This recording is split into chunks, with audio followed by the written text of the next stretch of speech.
Oke, assalamualaikum warahmatullahi wabarakatuh. Materi ini adalah materi pertama pada rangkaian mata kuliah analisis bilangan kompleks.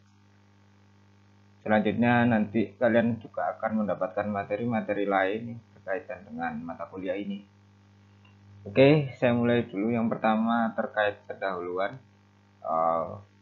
kuliah pertama ini. Sebenarnya bagaimana muncul yang disebut dengan bilangan kompleks? Kita tahu misalkan ada persamaan x kuadrat plus 1 sama dengan 0. Ini jika kita ingin menyelesaikan, ya, maka dia akan menjadi x kuadrat sama dengan min 1. Jika x kuadrat sama dengan 1, maka tentu kita bisa menyelesaikannya menjadi x sama dengan 1. Tapi jika x kuadrat sama dengan min 1, tidak ada bilangan kuadrat yang nilainya adalah minus, ya. Karena semua yang dikuadratkan, baik bilangan yang positif maupun negatif, yang dikuadratkan pasti hasilnya positif. Nah, tapi ketika kita menemukan x kuadrat sama dengan min 1, apa yang harus dilakukan? X, jika di akar min 1 itu tidak ada, maka kita bisa merubah akar min 1 itu menjadi i. Bisa i, bisa j. Beberapa ada yang menggunakan i, beberapa ada yang menggunakan j. Inilah yang kemudian disebut bilangan kompleks.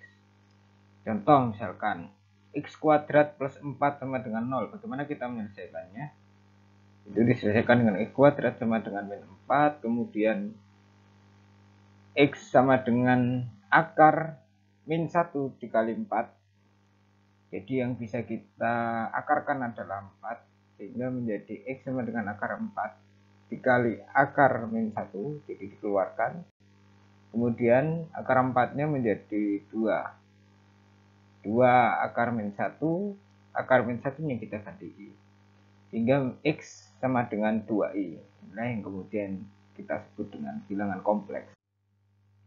Nah, bilangan kompleks z, ya, itu terdiri menjadi x plus y. Jadi ada bilangan yang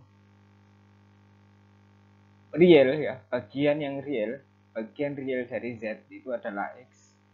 Kemudian ada bagian imajiner dari z itu adalah y. Sehingga jika ada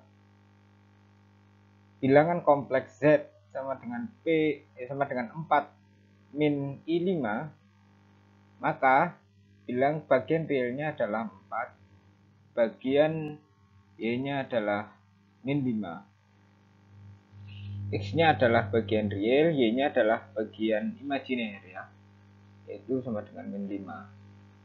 Seperti itu. Nah, selain ada bilangan kompleks memiliki yang disebut dengan kompleks kawan. Kompleks kawan, jika di sini x plus y, maka kompleks kawan adalah minus, ya.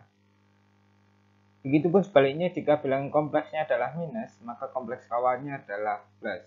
Kompleks kawan ditandai dengan garis di atas bilangan kompleks, ya. Nah, jika z adalah 4 min i5, maka bilangan kompleks kawannya adalah 4 plus i5. Selanjutnya adalah operasi hitung bilangan kompleks. Jadi jika ada z1 sama dengan x1 plus y1 dan z2 sama dengan x2 plus y2, maka jika dijumlahkan z1 plus z2 itu sama dengan x1 plus y1 ditambah x2 plus y2. Yang harus dilakukan adalah mengelompokkan bagian real dengan bagian real, x1 plus x2, kemudian mengelompokkan bagian imajiner dengan bagian imajiner, sehingga menjadi plus i y1 plus y2. Selanjutnya pengurangan pada dasarnya sama. Jadi jika z1 min z2, z1-nya adalah x1 plus y1, kemudian z2-nya x2 plus y2, maka kita kelompokkan x1 sama X2, sehingga X1 dikurangi X2 menjadi X1 min X2. Yang Y1 dikurangi Y2 maka menjadi Y dalam kurung Y1 min Y2. Selanjutnya perkalian. Perkalian di sini X1 dikali X2 hasilnya ini, kemudian X1 dikali Y2 hasilnya ini, kemudian Y1 dikali X2 hasilnya ini, dan ini dikali ini hasilnya adalah ini. Nah, selanjutnya Y1 Y2 itu menjadi Y kuadrat Y1 Y2. Nah, I kuadrat, Anda tahu bahwa I itu sama dengan akar min 1. Sehingga jika ini dikuadratkan, maka akarnya akan menjadi hilang, sehingga sisa min 1. Akar dikuadratkan, akarnya hilang, jadi sisa dalamnya saja, min 1. Sehingga didapatkan min Y1, Y2. Kemudian dikelompokkan yang tidak ada I-nya dengan yang tidak ada I-nya. X1, X2 dikelompokkan dengan Y1, Y2. Ini adalah ini. Kemudian X1, Y2 dikelompokkan dengan Y1, X2. Hasilnya menjadi ini. Itu untuk perkalian. Selanjutnya untuk pembagian. Untuk pembagian, Anda bisa lihat di situ Z1 dengan Z1 adalah X1 plus Y1 dengan Z2 adalah X2 plus Y2. Maka jika dia dibagi, yang harus dilakukan adalah dikali dengan sekawannya.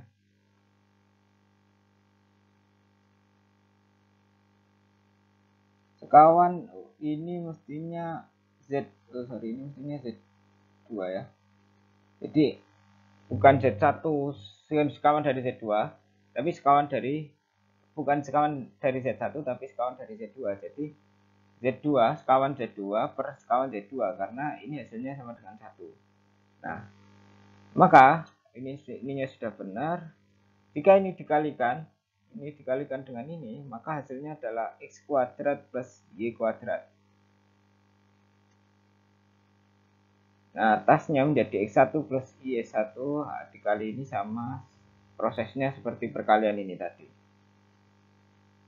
Secara umum sama prosesnya seperti perkalian itu tadi. Hanya bedanya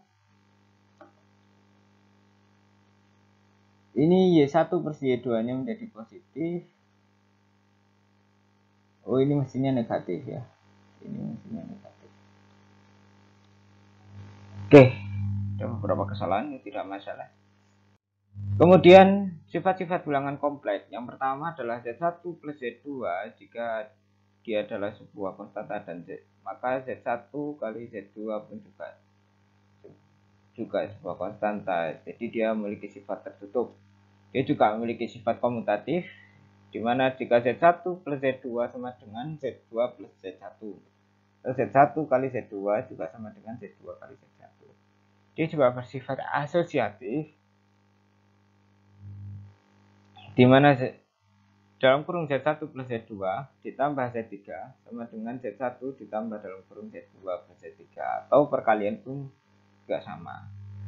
Dia juga sifat distributif ya.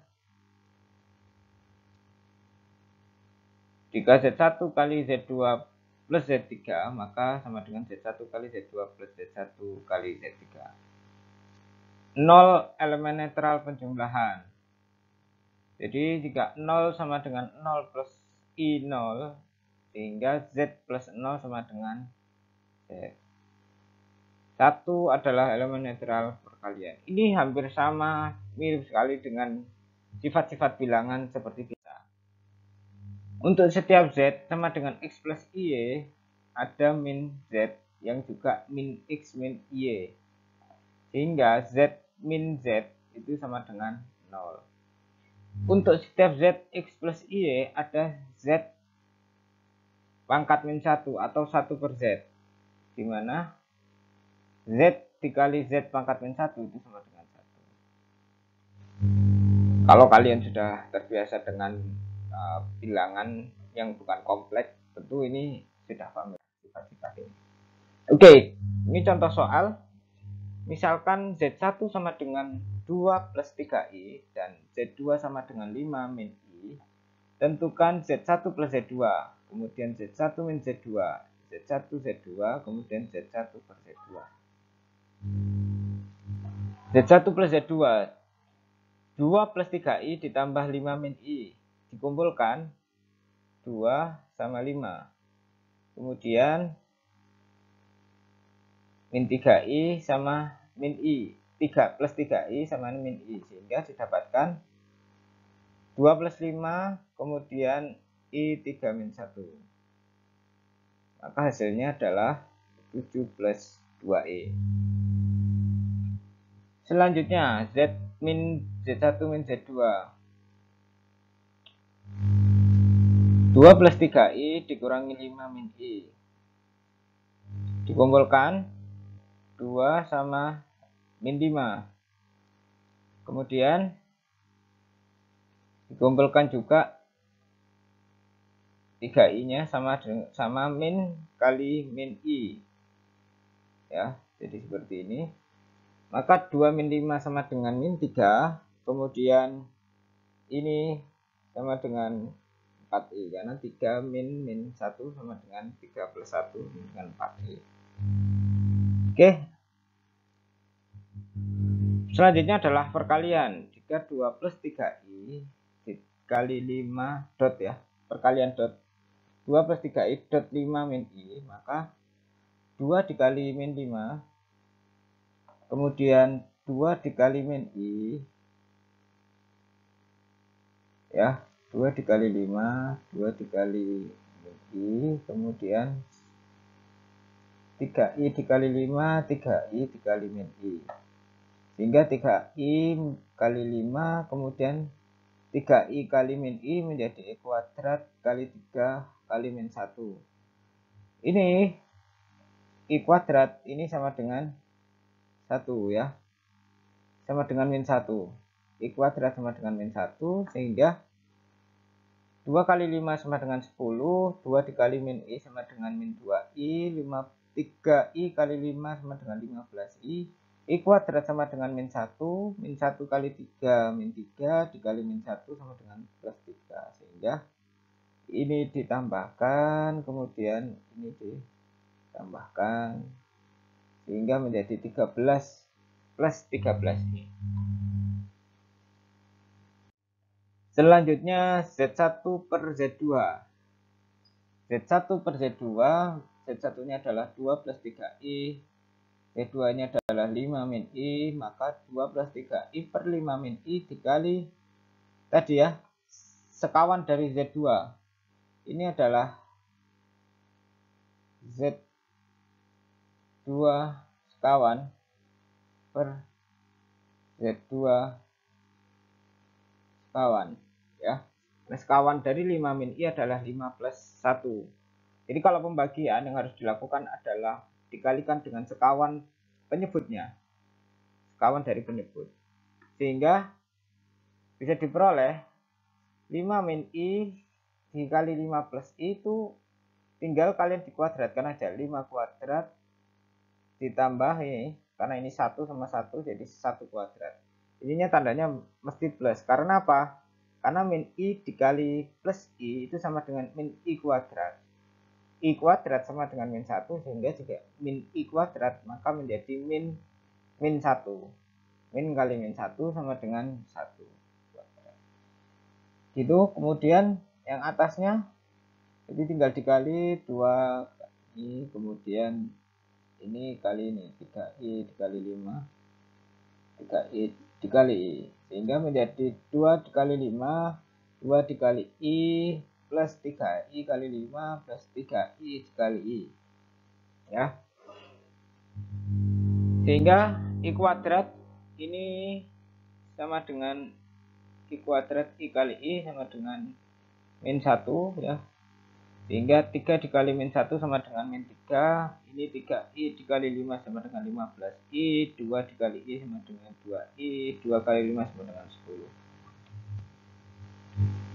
Sehingga disatukan 10 dikurangi 3 sama dengan 7. 2i ditambah 15i sama dengan 17i. Ini bisa dipisah menjadi 7/26 ditambah 17/26i.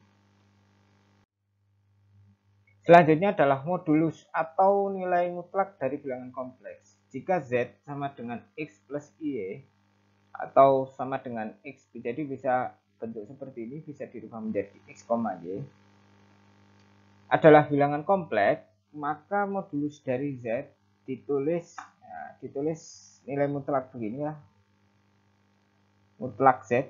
Jadi ini mutlak Z atau modulus Z sama dengan X mutlak X plus Y, di mana nilai mutlaknya adalah akar X kuadrat plus Y kuadrat.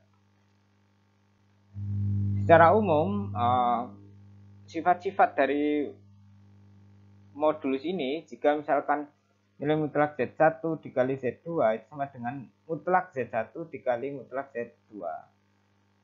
Mutlak Z1 per Z2 sama dengan mutlak Z1 per mutlak Z2. Mutlak Z1 plus Z2 itu kurang dari atau sama dengan Z1 plus mutlak Z1 plus mutlak Z2. Mutlak Z1 min Z2 itu lebih besar atau sama dengan mutlak Z1 dikurangi mutlak Z2. Mutlak Z1 min Z2 itu pasti lebih besar sama dengan mutlak dari mutlak Z1 min mutlak Z2. Interpretasi geometris bilangan kompleks. Jadi jika Z sama dengan X plus Y, itu dia sebenarnya dalam geometris, di sini adalah sumbu real, kemudian ini adalah sumbu imajiner, maka Z titik Z itu sebenarnya ada di sini. Di mana dia memiliki panjang R, yaitu modulus tadi. Nilai mutlaknya tadi itu adalah R.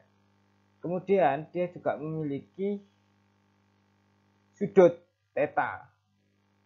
Nah, yang disebut dengan sekawannya adalah ketika dia dicerminkan terhadap sumbu real, sehingga dia menjadi X min Y.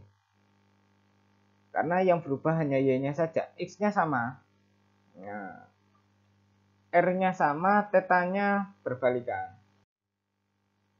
Nah, sehingga Z sama dengan X plus Y, selain bisa dibentuk dalam X, Y, dia juga bisa dibentuk dalam R, theta, di mana R adalah nilai mutlak tadi, resultan ya, theta adalah sudutnya. Jadi modulus Z itu sama dengan R, theta adalah sudutnya, di mana dia di dalam sebuah bidang real dan imajiner. Di mana X-nya ya, X-nya itu berarti ini X. X-nya sama dengan R cos theta. Jadi R cos theta itu sama dengan R-nya kan ini ya. Ini R cos theta kena sudut, maka X itu adalah R cos theta. Sementara Y sama dengan R sin theta yang tidak kena sudut. Jadi saya kalau mengistilahkan, karena sudutnya di sini, kalau mau digeser ke sini itu pakai cos, kalau mau digeser ke sini itu pakai sin, karena yang sebelah sini tidak kena sudut, tidak diketahui sudutnya. Nah, Y adalah R sin theta, sehingga Z, jika ini adalah X, ini adalah Y, maka R sama kali cos theta plus I sin theta atau biasa disingkat menjadi R dis theta. Ya, R cos theta kan tadi adalah X, R sin theta sama dengan Y, sementara Z sama dengan X plus Y. Tetanya adalah arkes tangen Y per X.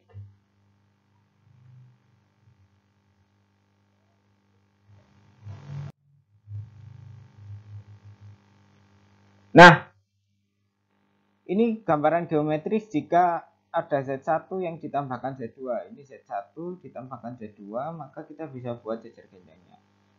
Kalau kalian sudah belajar fisika tentang vektor atau matematika tentang vektor, kalian akan mudah untuk memahami ini. Nah, ini kalau pengurangan jika Z2 dikurangi Z1, hasilnya seperti ini. Gambar geometrisnya kurang lebih. Ini Z1 dikurangi Z2 ya. Nah, ini contoh jika didapatkan Z sama dengan 4,30 derajat, ini berarti model R theta ubah dalam bentuk Z sama dengan X, Y dan gambarkan. Jika X sama dengan R cos theta, R-nya adalah 4 cosnya 30, maka X-nya sama dengan 4 dikali setengah akar 2 atau 2 akar 2. Sementara Y-nya sama dengan R sin theta sama dengan 4 sin 30 derajat, maka Y-nya sama dengan 4 dikali setengah sama dengan 2. Nah, untuk sudutnya seperti ini, jadi X-nya adalah 2 akar 2, kemudian Y-nya adalah 2. Gambarnya seperti ini, sudutnya adalah 30 derajat. Sekian kuliah kita yang pertama, semoga bermanfaat. Assalamualaikum warahmatullahi wabarakatuh.